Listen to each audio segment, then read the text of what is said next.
네, 청장님 자료 제출 요구입니다. 네네. 오늘 국정감사 진행에 있어서의 의전에 대해서 이 청사 출입구부터 복도 엘리베이터 하물며 이 식당으로 이동 간에 이 배치된 경찰관들이 너무도 많은 것 같아요. 이게 간부 비간부 할 거 없이 이게 대체 몇 명이 배치되어 있는 건지 오늘 국감장에 이런 경찰관 배치 및 운영 계획 있을 거고요. 안내요원으로 배치된 경찰 직원들의 수 그리고 원래의 소속과 담당 직무 이 국감이 진행 중이니까 준비돼 있을 것이라고 보고 바로 즉시 제출해 주시기 바랍니다.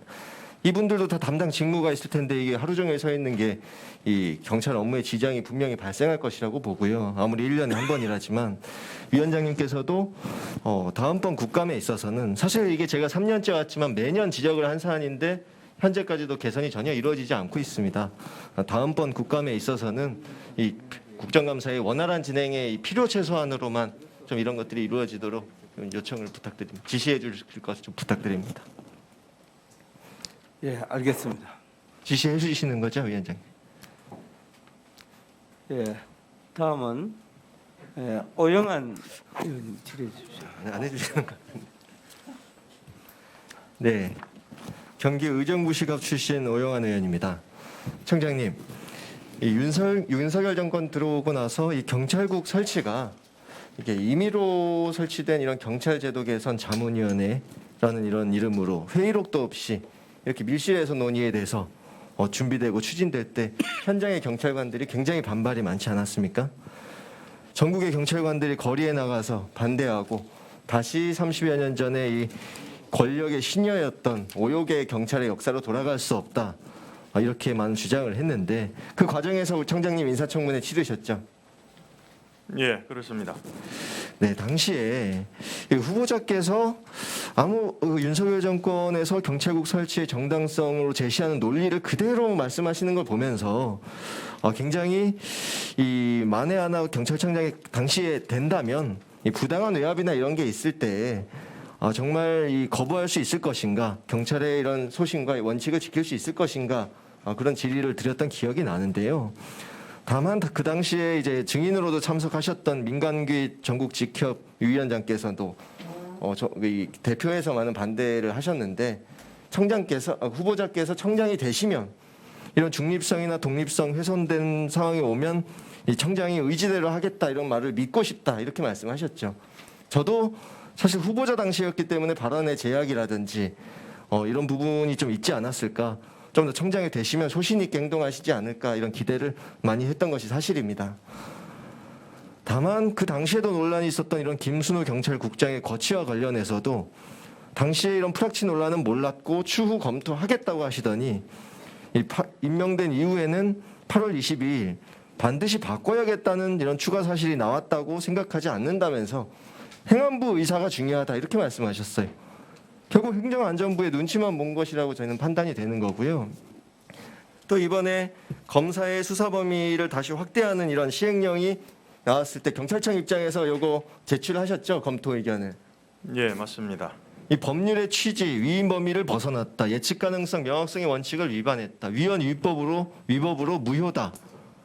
이런 주장들을 굉장히 검토 의견서에 아주 상세하게 담지 않았습니까? 청장님. 네. 담아서 제출하셨죠? 네, 맞습니다. 네. 그런데 이 8월 18일 행안위 업무보고 과정에서 이 부분에 대해서 행정안전부 장관이 이 경찰청에서 이번 시행령 개정에 대해서 그것이 위법이다, 부당하다 이런 판단을 할 수 있는 지위에 있지 않다 이렇게 말씀을 했어요. 경찰의 입장을 대변하지 못하다는 지적에 이상민 장관께서 충분히 입장을 대변하고 있다. 하지만 경찰은 이런 이 위법성을 지적할 지위에 있지 않다. 이런 말을 듣고 어떻게 경찰청장께서 그대로 참으실 수가 있습니까? 오히려 그 당시에 윤희근 청장께서 이 수사 범위에 관한 이 확대에 관한 시행령이 시행돼도 실무상으로 일을 하는 데 있어서는 검찰 수사 범위에 제한을 하든 경찰은 경찰대로 기존 일을 하는 거다. 실무적으로 차이가 없을 수 있다. 이 검토 의견과는 전혀 상관이 없이 실무적으로는 문제가 없을 수 있다. 이렇게 행정안전부 장관의 말을 인정을 하셨어요. 이런 부분들이 마치 제3자의 일처럼 말씀을 하시는데 이런 경찰관들이 이런 부분을 납득을 할 수 있겠습니까? 의원님 걱정해 주시는 부분은 대단히 자, 한 감사하게 가지만 더 생각을 합니다. 말씀드릴게요. 네. 이 경찰국 설치를 할 때 이 경찰국 설치가 반드시 필요하다고 주장했던 윤석열 정부의 주된 논리가 이 검찰청법, 형사소송법 개정되면서 검찰의 수사권이 축소되고 경찰의 이 과도한 권력이 집중된다. 수사 범위가 확대되기 때문에 더욱더 민주적 통제가 필요하다. 이런 논리 아니었습니까? 그런 논리였다면 이 수사 범위를 다시 확대하는 이런 시행령이 시행이 되는 경우에 경찰국 설치한 논리가 사라지는 거 아닙니까? 경찰 업무와 바로 연관이 되는 거잖아요. 답변 드릴까요? 네. 네, 말씀해 보시죠. 네, 네. 의원님 걱정해 주시고 하시는 부분 뭐 이해합니다. 그러나 여러 차례 말씀드렸듯이 이 시행령을 통한 이런 개정 부분에 대해서 저희는 경찰청으로서 8월 22일 날 의견 조회 기간에 의견을 제출했고 그럼에도 불구하고 이 처리 절차에 따라서 이미 시행령이 시행되고 있는 이 단계에서는 더 이상 그 전 단계가 옳고 그르니 이런 거는 사실은 역사적인 평가에 맡길 두 부분이다 개의 생각을 시행령이 하고요. 있었죠. 이 경찰국 설치를 강행하면서 이 시행한 시행령, 네. 그리고 검찰 수사 범위를 확대하는 시행령. 경찰국 설치의 시행령의 근거가 이 검찰의 수사 범위를 확대하면서 사라졌다는 거 아닙니까? 여기 대해서 어떻게 생각하시냐고요. 지금 검경 수사권 조정의 가장 핵심은 우리 경찰이 모든 범죄에 대해서 1차 수사를 할 수 있고 종결도 할 수 있다는 거거든요.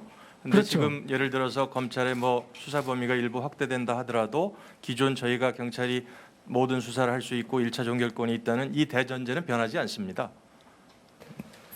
그렇지만 네.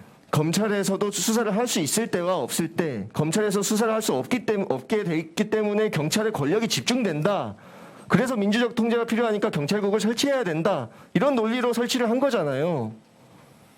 뭐 의원님 걱정하시는 부분은 이해하고 있습니다. 네. 아니 걱정이 아니라 경찰청장님께서 이런 부분에 대해 명확하게 제가 질의하는 게 아니라 경찰청장께서 지적을 하셔야 된다는 말씀을 드리는 겁니다.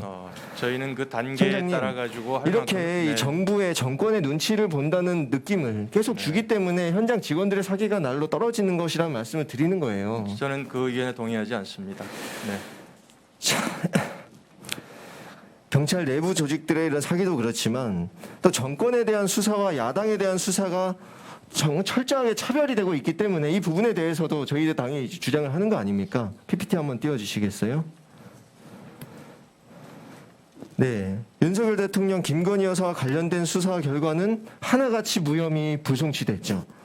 이 모친 차문서 위조 공모 의혹과 관련해서도 이 최은순 씨 기소할 때 이 장고증명 위조 혐의로 함께 기소된 김혜성 씨, 이 최은순 씨가 딸 몰래 김혜성 씨와 연락해서 잔고증명을 위조했다고 이렇게 결론을 내리시면서 김건희 여사를 무혐의 처분했어요. 이런 부분을 국민들이 납득할 수 있겠습니까? 김예성 씨는 김건희 여사를 통해서 이 최은순 씨를 알게 됐다고 분명히 법정 증언을 했음에도 경찰이 어떻게 무혐의 처분할 수가 있냐는 거죠. 저희 편파적인 수사에 대해서는 말씀드릴 때 마저 하도록 하겠습니다. 예, 오영환 의원님 수고하셨습니다. 다음은 존경하는 장재원 의원님 질의해 주십시오.